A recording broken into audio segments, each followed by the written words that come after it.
Tayo na paglulunsad ng Duterte Legacy Campaign. Isa pong malaking karangalan makasama kayong lahat sa pagtitipong ito. Sa lahat ng mga benepisyaryo na nagtungo pa dito sa Maynila mula sa inyong mga lalawigan upang ibahagi ang inyong nakapupukaw at magagandang kwento, maraming salamat po. Marami kayong napaiyak sa inyong mga kwento ng tagumpay. Kayo ang mga buhay na saksi na kayang isabuhay ang tunay na pagbabago sa ating bansa. Na kayang iparamdam at ipakita sa marami nating mga kababayan ang pagbabagong ito. Na tunay ngang nabago ang ating pamumuhay.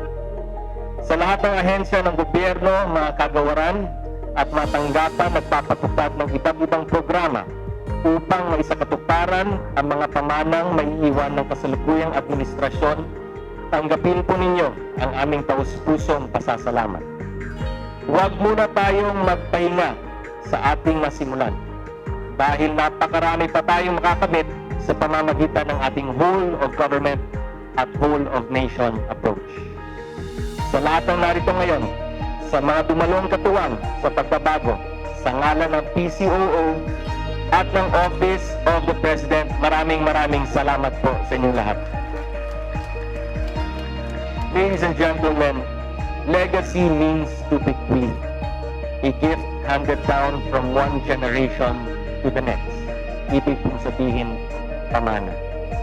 The question we seek to answer today is, what is President Rodrigo Duterte's legacy? Ano nga ba ang kanyang pamana sa sambayanang Pilipino?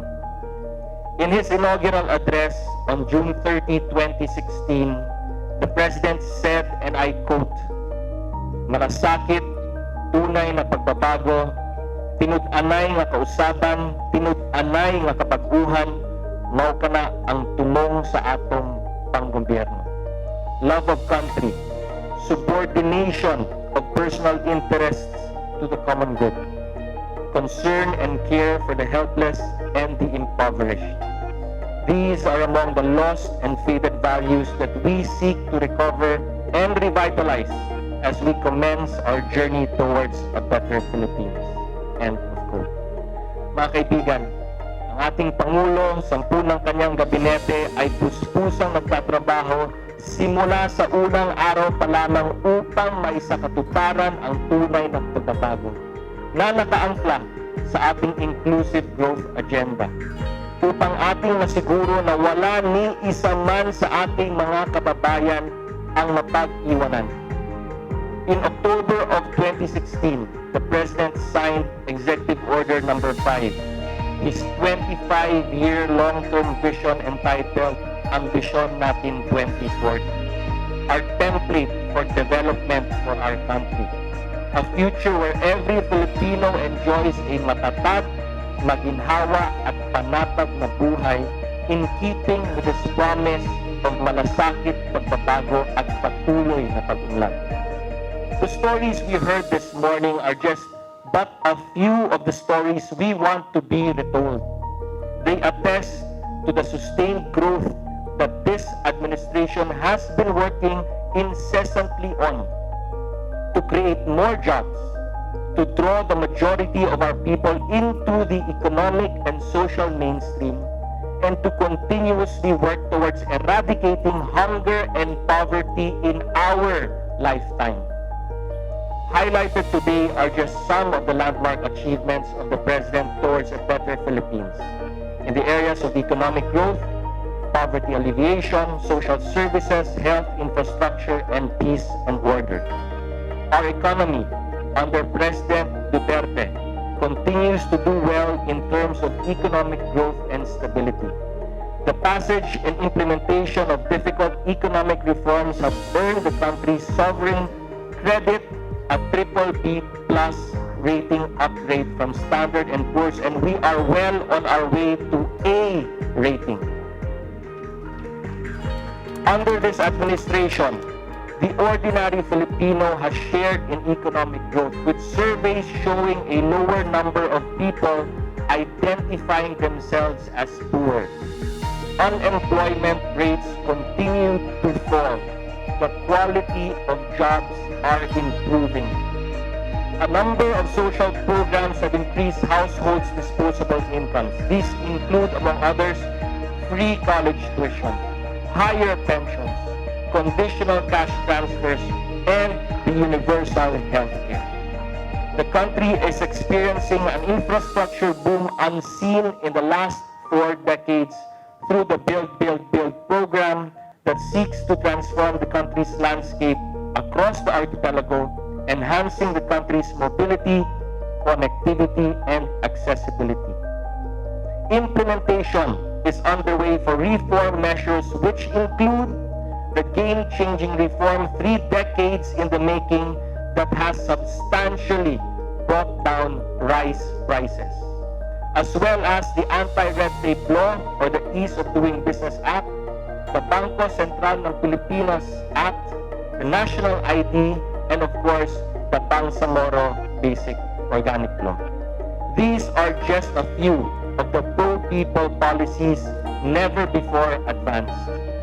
In the remaining 2.5 years of his term, we continue to work harder so that more poor Filipinos are lifted out of poverty.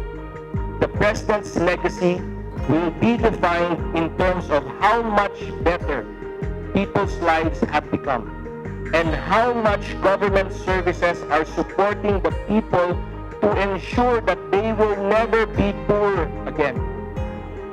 What he will leave to the next generation and to the next leadership is the gift of answered prayers and fulfilled hopes, providing the people what truly matter to them.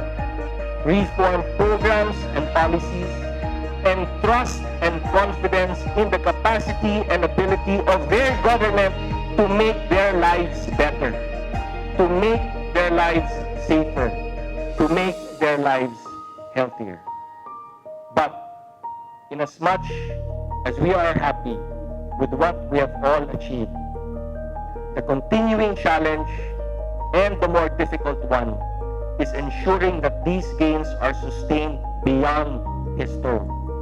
It is imperative that we leave a strong foundation for a government that will institutionalize through reform responsive to the needs of all Filipinos, to ensure that no one gets left behind, that progress and development is all-encompassing, constant, and enduring. Our work in the Office of the President remains threefold. 1, define new standards to measure tunay na malasakit at pagbabago.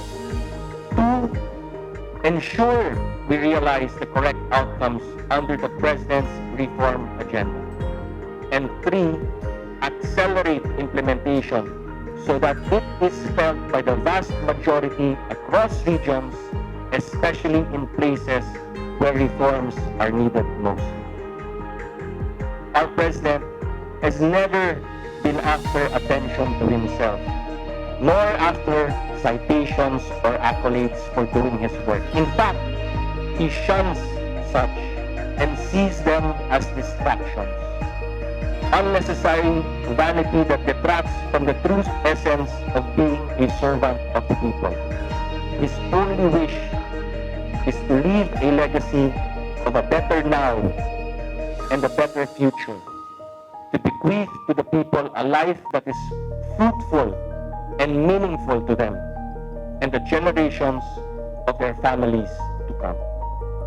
Matatag, maginhawa, at panatag na buhay para sa Pilipino. Ito po ang pamana ni Pangulong Duterte. Patuloy po tayong magtulungan, patuloy po tayong magtrabaho, at patuloy po nating suportahan ang ating mahal na Pangulo at sama-sama po nating makamtan ang matatag, maginhawa, at panatag na buhay para sa bawat Pilipino. Maraming salamat po at mabuhay po kayong lahat.